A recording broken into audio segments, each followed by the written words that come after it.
बहुत अच्छा बहुत अच्छा। एक मिनट भैया।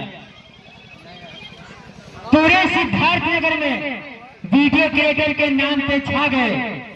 पूरे सिद्धार्थनगर में वीडियो क्रिएटर के नाम पे छा गए। पहला ही ये शो है दोस्तों, जो देखिए स्टेज पर डांस करने के लिए हमारे माइकल भैया आ गए। तो देखिए, लीजिए मजा।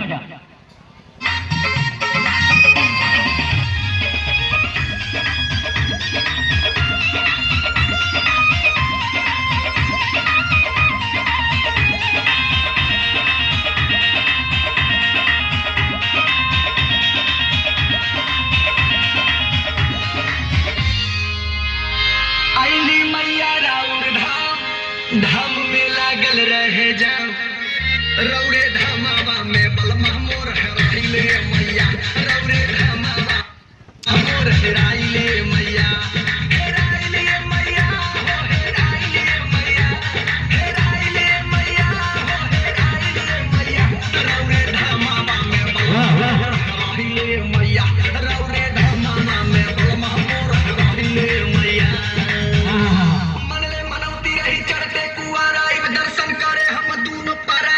बलमा नादान जाने कहवा भूला गईले, अनजान जगह पे बाटे परेशानी।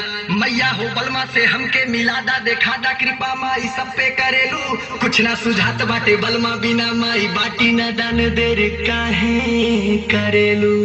तो छोड़ी चरनिया नहीं जाइब, जबले बलमा के ना पाई। तो धाई धाई रोई चरनिया बलमा मोर हेराइले मैया, धाई धाई रोई चरनिया बलमा मोर हेराइले मैया।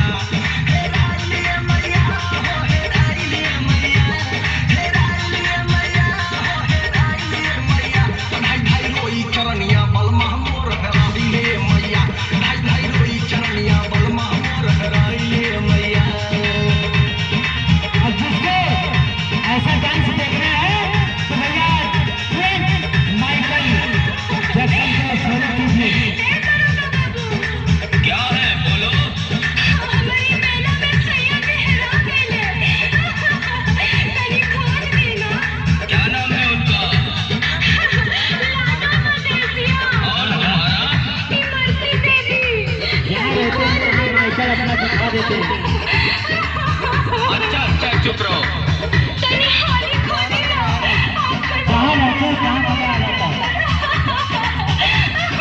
कैसे दिखते हैं तुम्हारे सैया जी?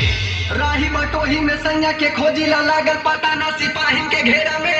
शासन प्रशासन से पूछ हार गईली, चलल पता ना पीएससी के डेरा में। माई हो लोगवा ठिठोली करेला, सुने वाला बाटे ना केहू गोहार हो। हंस के कहेले गोरी तू बतावा कि कैसन के बाटे बलमुआ तोहार हो। तनिका सामर तनिका गोर, जैसे चंदा के चकोर।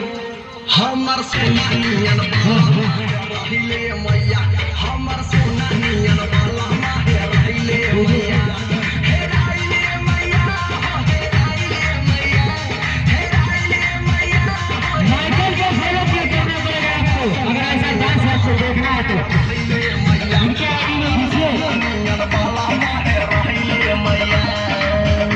हेलो हेलो हेलो, अगर हमारी आवाज आजमगढ़ रानी के सराय से आए हुए लाटो मदेसिया तक जा रही हो तो कृपया सम्राट स्पोर्टिंग क्लब कंट्रोल रूम में संपर्क करें।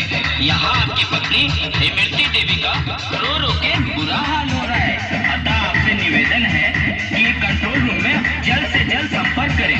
कमने कसुरवा के दिहलू साजा माई, लाडो बलमुआ हेरा गईले कहवा। कुली पंडाल खोजी अर्जी लगौली है, माई हो राउर बसेरा बजामा। जैबे अकेले तगौआ जबार हसी मुहमा का सासू ससुर के देखाई। खाता निक्रिया तोहार देवी माई, जे मिली है बलमुआ त चुनरी चढ़ाई। देवी मैया के दुहाई गईले बलमा मोर भेटाई।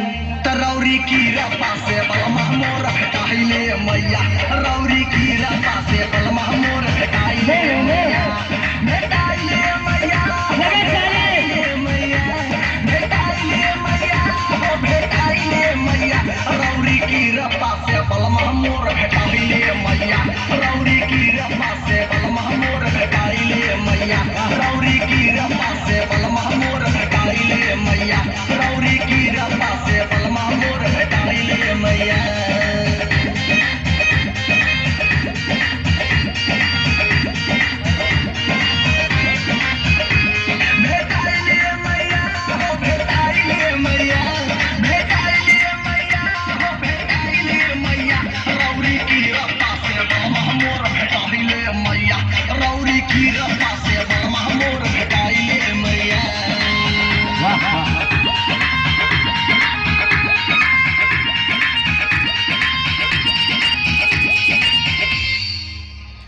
तो भैया अभी तक आप लोग ने देखा यही है